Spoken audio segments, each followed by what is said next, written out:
What's going on, y'all? So listen. What's going on, y'all? So we are back again for another episode review. Let me hurry up and do this review because, first of all, I'm tired as hell.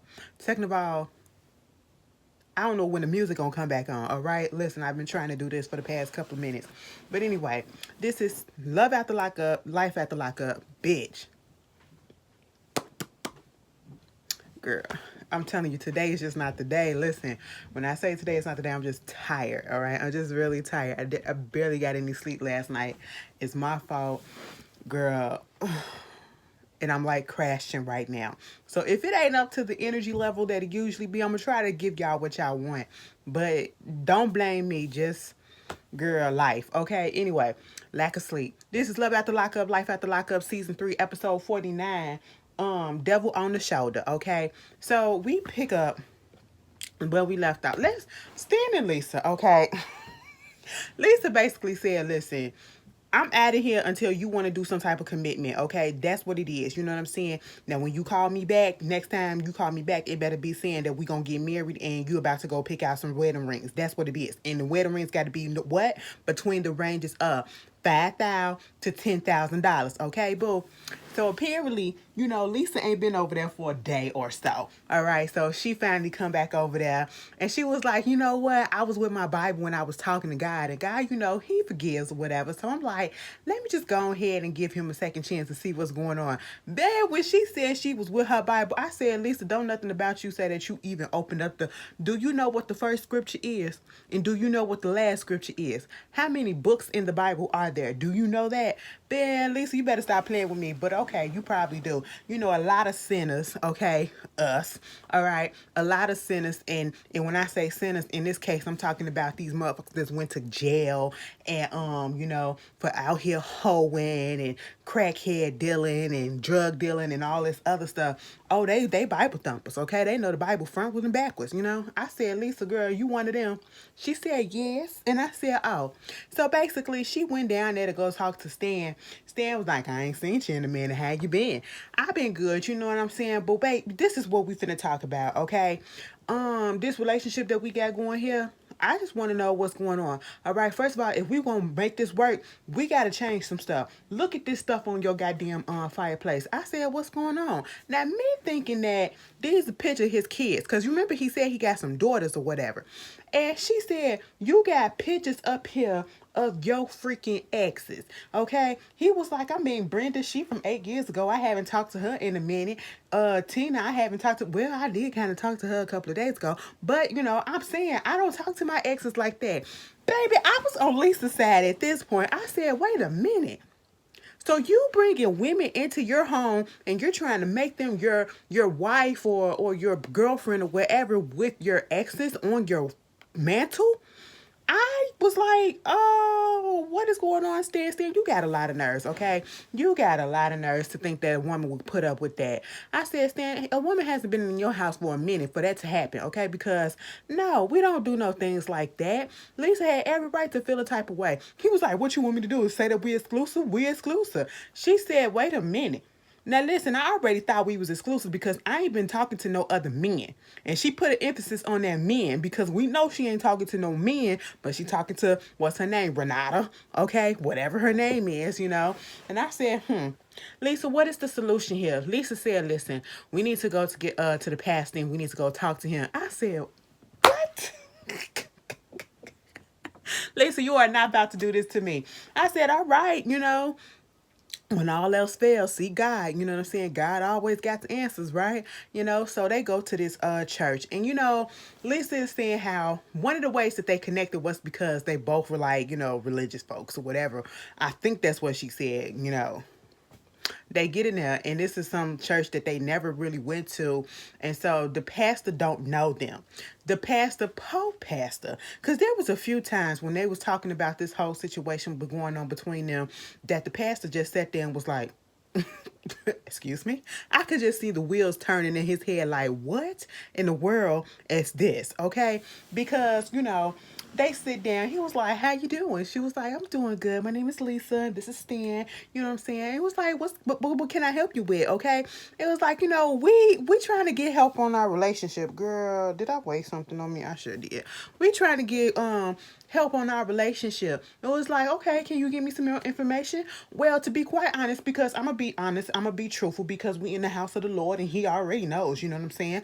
Okay, so basically what's going on is we met like a year or so ago before I went to prison, because I just got out of prison, right?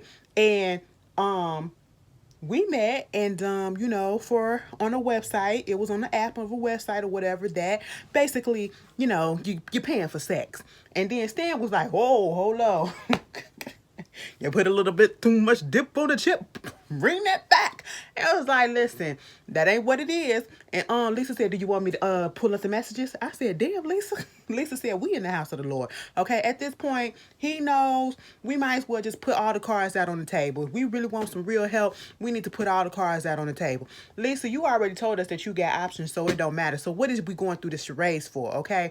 She was like, it was something about Stan that keeps me coming back or whatever. But you know what? To be quite honest, this relationship ain't even working because Stan is you. You change, okay? You ain't the same person that you used to be, And I'm just sitting here like, Lisa, you ain't the same person either. Okay, Stan is like, I've been giving you all this money, I do all this stuff, and sex or whatever, that's the base of the relationship. But we haven't even been with each other so in a long time. It's like I want to be passionate with her. I do. I want to be passionate with her. I said, Pastor ready to get the hell up out of there.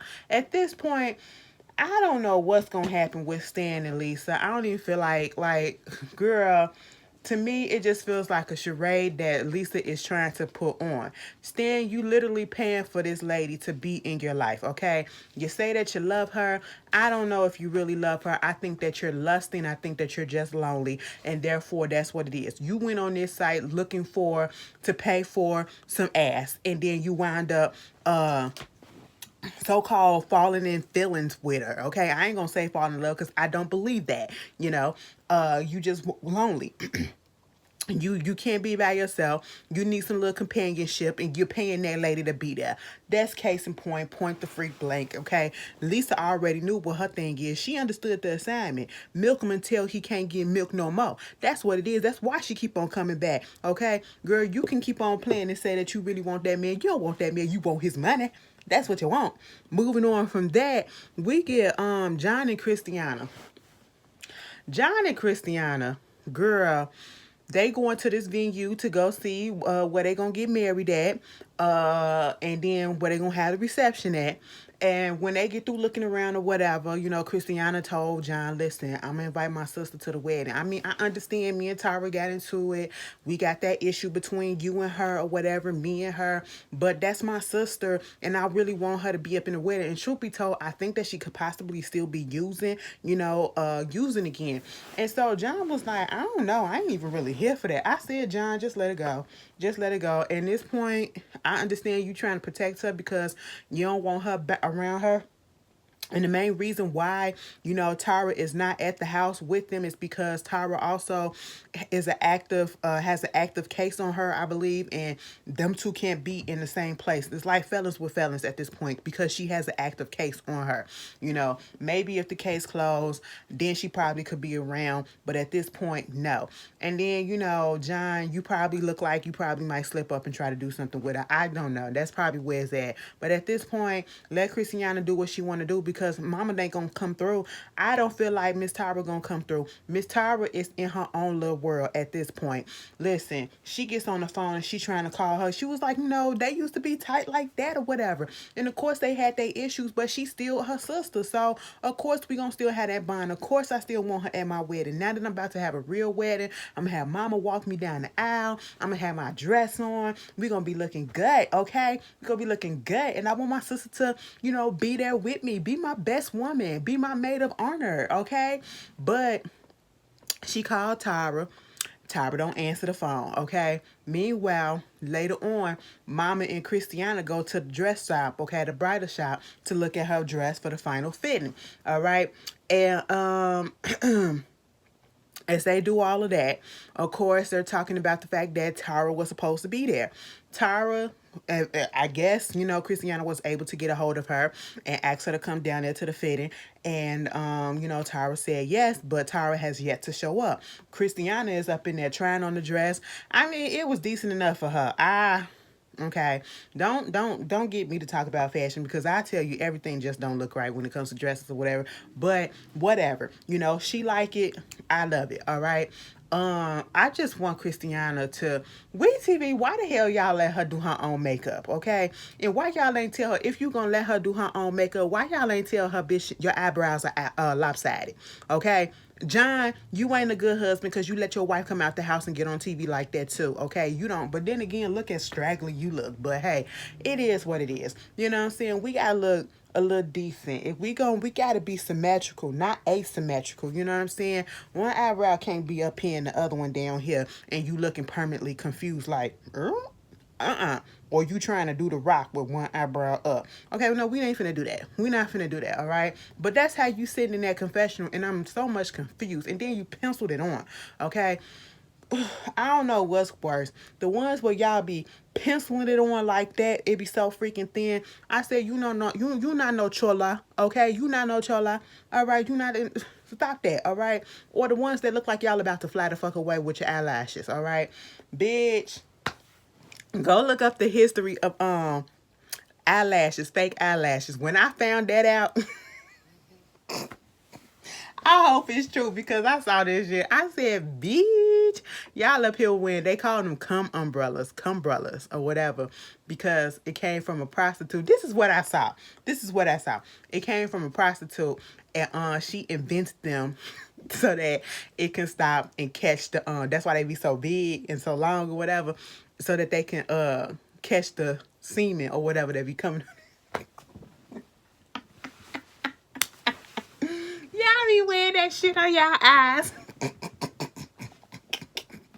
It's probably fake, but I like the story. I don't care. Moving on from that. Mama got on the phone with Tara, and she didn't answer the phone. She was like, Tara, you supposed to be down here, okay? That's what it is. Did you notice that Mama is off the oxygen? I said, come on, health improvement, okay? Because like the whole earlier season, she was all up on that oxygen tank. Mama is free. I said, that's good. That's progress, all right? I likes that. But she got on that phone and she said, listen, this your mama. You supposed to be down here supporting your sister. Your sister up here waiting on you, okay? What is going on? Put the pipe down. I said, oh, put the pipe down. I'm having somebody come over there to the goddamn house. Burn, burn. Okay, that's what's gonna happen. Bang, bang. I said, oh shit, And Mama was just concerned, She's like, her kids are like literally up and down. You got the devil on one shoulder, you got God on the other shoulder, the angel on the other shoulder, and at this point, the devil is the pipe. All right, it's the drugs, and for at least one of them, the drugs is winning with Tyra. So she assumes, all right? And then they made it seem as though Tyra was about to pull up because we saw a car coming. I'm thinking it's Tyra. No, it's John. It's John. I said, oh, all right. Meanwhile, let's just get up into Amber and Puppy right quick. Amber and Puppy, these fake lesbians, okay? They're not lesbians in real life or whatever. And I figured that out because of something that Puppy said. And this happens. And I truly feel like, there are some times and some instances where straight women have crushes or fall in love with another woman, whether they're straight, gay, bisexual, whatever, but that does not make them gay like that. I wouldn't say that, because if the relationship break up, they will go back to what they used to do. They just so happen to fall in love with a woman, okay? It's complicated. I know somebody's sitting there like, but when you do it with the same sex, you're either bisexual, pansexual, or lesbian. I know. It's like I said, it's a lot of stuff that goes on within that. All right, sexuality is fluid. All right, that's what it is. Moving on from that. Puppy and Amber met up or whatever. Puppy, I'm concerned. Okay, I'm concerned. I was concerned this whole time looking at her segment, because I don't want her with that man. I want him gone. And I'm fearful for her safety because I feel like some stuff, I don't want to assume nothing, but the body language, puppy look like she is self-medicating, okay? Mama always just look a little lit. I don't know if it's just the alcohol or if it's some other stuff in conjunction with the alcohol. I'm not going to assume, but I'm just saying that's what it looked like, okay? They sitting down there. Amber done took her out to breakfast or whatever, and trying to see what's going on with her. Puppy, you doing the most, okay? You want to go back to jail? You are on parole for 15 years, okay? For 15 years, and you parole to your mama house. You up here talking about something, my mama all good or whatever. Amber was like, no, she not. She worried about you in and out of the hospital and all of this stuff. Oh, she worried about me? Yeah, she worried about you because she don't know where you at. She don't know what you doing. She's scared for you, okay? You up here living with this man talking about something, it's better to live with him because I go crazy at my mama house. But you paroled at your mama house, so you violating your parole and you getting on national fucking TV to tell us, okay? Your parole officer is looking like, oh, there she go. Burp, burp. Let's go get her, okay?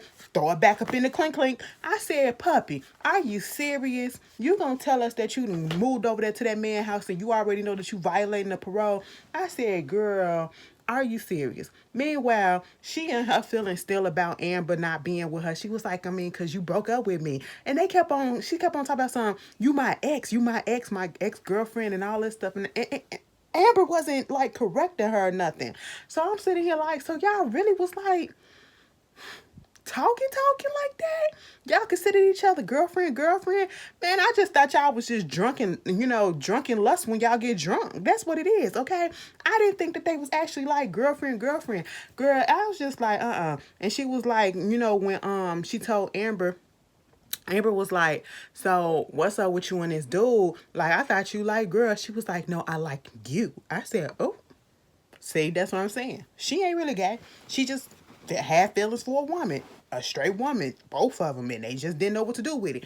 Okay, um, it happens. It happens. But meanwhile, they doing all of that, and of course. Puppy feel like, oh, she asking me all these questions because maybe stuff ain't happening with Sammy or whatever. So she's trying to get back and all that stuff. I said, girl, that ain't even the case, okay? That is not the case. But Amber did say, let's go on a little double date so I can get to know your man. And Amber, her little spidey senses went up. The antennas went up on her head too, because when Puppy was talking about how, he a little angry sometimes, he a little lash out and all this stuff, and he liked to keep me on a short leash. And I said, excuse me, the way she was saying it so casual, like this was all good and this is okay. Baby, this ain't okay. That's a sign of controlling, manipulation, could possibly be abuse. I don't know what type, you know what I'm saying? Definitely mental, but it's giving me those teas. I'm not saying that's what's happening, but that's the teas and the feeling that I'm getting. Meanwhile, she go over there to the house and he's standing outside, and when he turned around, he was like, so where you was? She was like, I was over there with Amber. You talking about the chick that came over there to the house, whatever. He in his feelings, he gave me little dick energy. I'm sorry, because, and I understand that, who will want their, current girlfriend or boyfriend hanging out with their ex? I don't think anybody will want that, even if, some people are a little bit more mature than others, all right? But, you just don't know how deep the situation was or whatever. And I would have an issue with my current person, hanging out with their ex or whatever. Like, what you need to be hanging out for, okay? And if I know how deep the relationship go, I'll probably make an exception, but I would have an issue. But in this case, I just feel like he has an issue because Amber is a woman, okay? And that emotional attachment between women, it's just a lot. It's deeper than what it is, I feel like, when it's like to a man.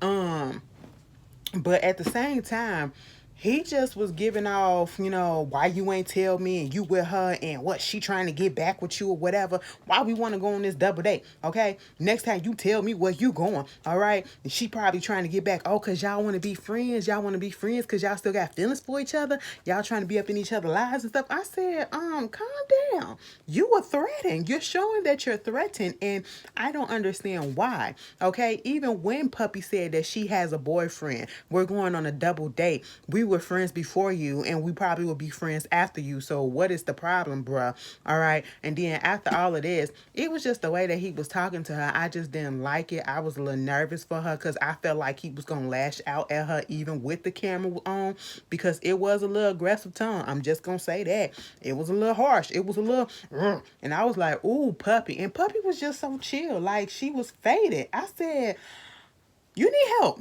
Mama, you need help. And I said, what time it is? You This is breakfast. And then he gonna say after all this, so you gonna get up in there and cook me some breakfast. I said, so you was standing there that whole time waiting for her to cook you breakfast? Y'all, listen. Woo, listen. No, ma'am. No, ma'am. If I was in a heterosexual relationship, bitch, don't expect me to cook you breakfast every damn day. I cook you breakfast because I want to cook you breakfast or cook you dinner or whatever. Nigga, take the time and you do it for me too. Okay? This is a 50-50 thing. Okay? We all about equality up in this bitch. Equal. All right? Moving on from that, puppy, I'm scared for you. Okay? Get out. Get out. If you can hear me, get out. Oh, shit, I almost knocked my stuff over. There we go. Okay, let me straighten it back up, bitch. But anyway, moving on from that. Okay, let's get to Sean. Sean is so stupid. And it irks my nerves how stupid he is. Like, it ain't even funny. All right. We get Sarah. First of all, she's sitting there with her little daughter, Abby. Cute little thing. Okay. She's 6 years old. She tell us the backstory again that, she left her to go to prison when she was 6 months and she was with her mother. And, it's hard to see your child growing up through pictures. Okay. I believe she said in the previous episode that she did not want her daughter coming up there to visit her and see her in that. I could be wrong. Correct me if I am. But missing the first steps, missing the first words, missing the first day of kindergarten. She don't want to do all that no more, okay? She wants to be more so of a parent in her life. Understandable, and I love that. I love that. That's what you should be doing. And truth be told, I actually like Sarah. I actually like Sarah because she is going about this whole being released situation better than anybody and more logical than anybody that I've seen that I can remember, okay? She is not coming out of prison thinking, oh, I'm finna shack up with this person, or I'm finna get married to this person, or we finna start. Oh.